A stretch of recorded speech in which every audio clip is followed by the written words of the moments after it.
जुहार जे माँ Samalei YouTube channel Kosli कथा के आपण मन के स्वागत।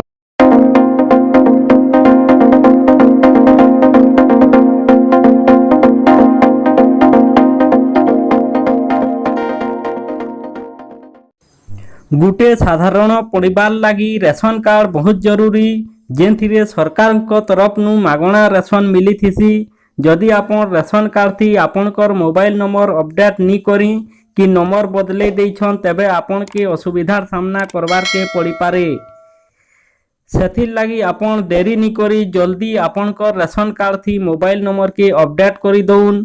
जदि आपणकर नंबर रेशन कार्ड थी नी थिबा तेबे आपण के रेशन कार्ड संबंधित केनसी सूचना नी मिले।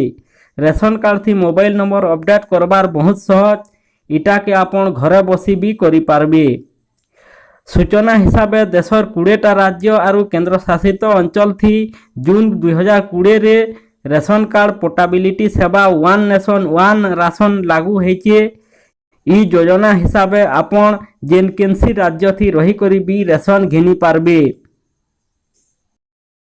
सम्बलपुरी भाषा रे खबर जानबार लगी चैनल के सब्सक्राइब करूँ और पाखे थी बार बेल आइकन के बजाउन।